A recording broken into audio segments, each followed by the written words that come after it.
लाठी मारने से पानी के दो टुकड़े ना हुए हैं देवियों को। पति पत्नी के बीच अनबन, कहा सुनी, रूठना मनाना तो चलते ही रहे।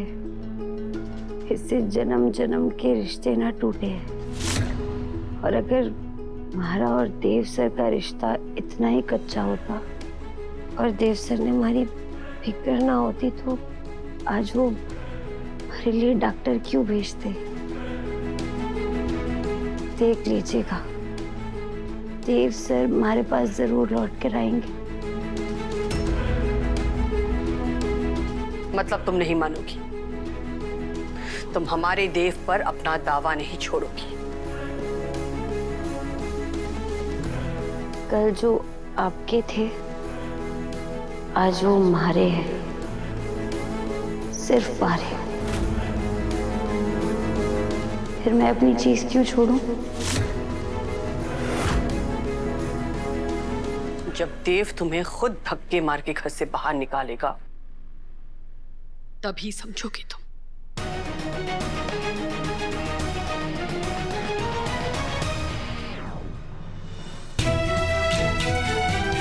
मैं तो यही चाहूं देवियों को कि देव सर धक्के मार मार कर हमारे को बाहर निकाले, इस घर से भी और अपने दिल से भी, वो भी हमेशा हमेशा के लिए।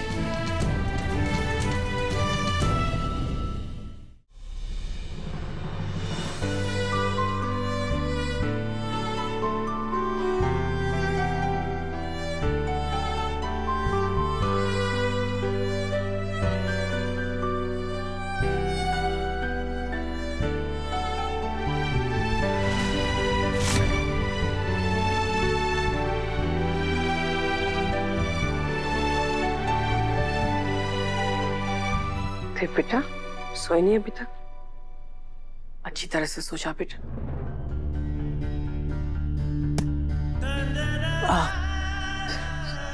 ध्यान से बेटा।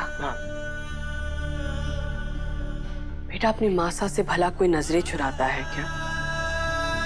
बेटा अगर तुम चाहो तो वसुधा के पास लौट सकते हो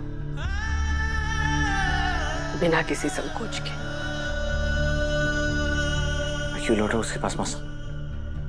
जिस लड़की के लिए मैं अपना सब कुछ छोड़ने को तैयार था उसने सिर्फ प्रॉपर्टी के लिए मुझे ही छोड़ दिया।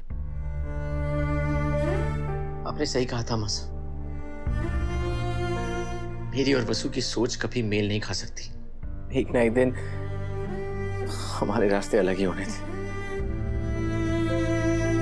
अच्छा हुआ समय से उसका सच सामने आ गया। उससे प्यार करना मेरी जिंदगी की सबसे बड़ी गलती है मासा। बेटा इतना नहीं सोचते। नियति में जो लिखा होता है वो होता ही है। अब चलो आराम से सो जाओ, बहुत रात हो चुकी है।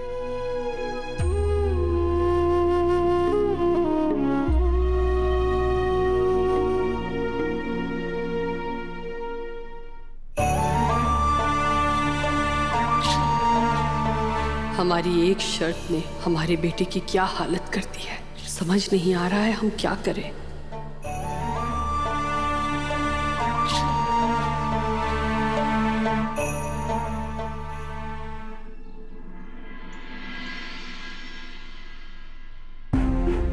बाबू साहब का काम पर जाने का समय हो गया है, उन्हें जल्दी से चाय और नाश्ता परोस देती हूँ।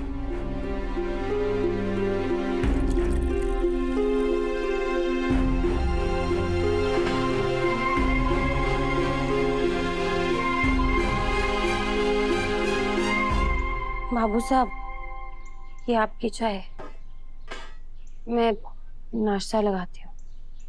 ये जो अपने पैरों पर खड़ी है ना, ये सिर्फ और सिर्फ उन्हीं देवी की बदौलत है जिनकी बहू ने उन्हें लूट लिया। फिर भी वो रात भर जाग कर अपने गुनहगार की सेवा करती रही।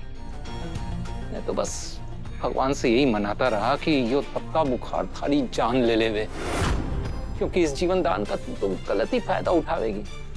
फिर से किसी की भावनाओं के साथ खेलेगी, हमारी देवी जैसी हुकुम का घर बर्बाद कर देगी। राम जाने मैंने कौन से ऐसे बुरे कर्म किए थे जो थारी इस मनहूस शक्ल से छुटकारा ही ना मिल रहा है।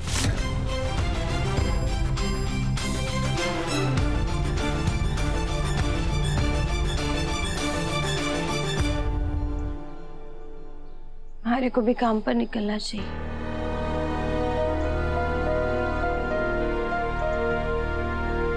नाश्ते के लिए गोभी के पराठे बनेंगे। मैं आटा गूंद लेती हूँ, आप गोभी काट लो जल्दी से। बुआ, नाश्ते में गोभी के पराठे बन रहे? मैं कुछ मदद करूं क्या आपकी? अब रुकिए।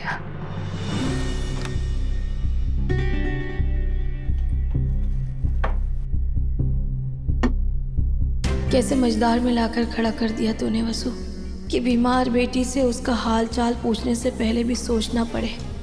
अब जीजी, मैं गोभी काट दूं के?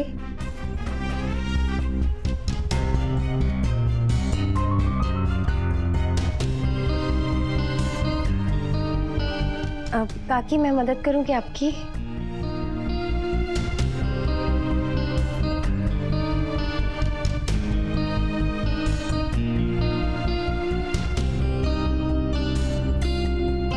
अब शायद तुझसे बात ना करने में ही सबकी भलाई है। बड़े हुकुम, आप सुबह से इतनी देर से उठे हुए हैं, लेकिन आपने अभी तक अपनी दवाई भी ना ली है। लीजिए दवाई।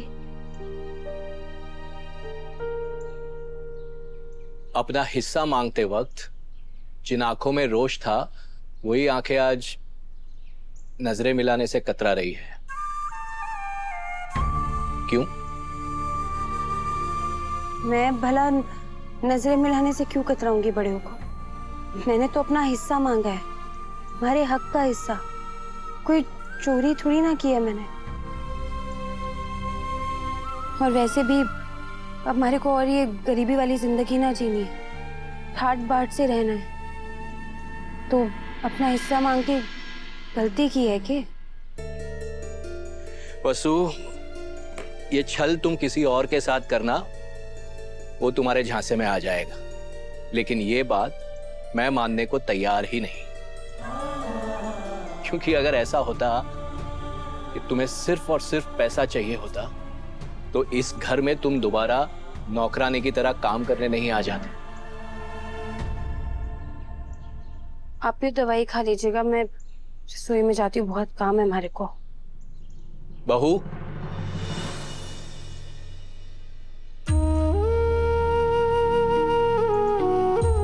मैं तुमसे क्यों, क्या, किस लिए कोई सवाल नहीं करूंगा बेटा। सिर्फ इतना कहूंगा कि जिस भंवर में तुम फंसी हो, उसमें खुद को अकेला मत समझना। जब भी जरूरत पड़े तो अपने पापा सा को याद कर लेना। हे माता माई, बड़े हुकुम ने सच पता चल गया तो अनर्थ हो जाएगा।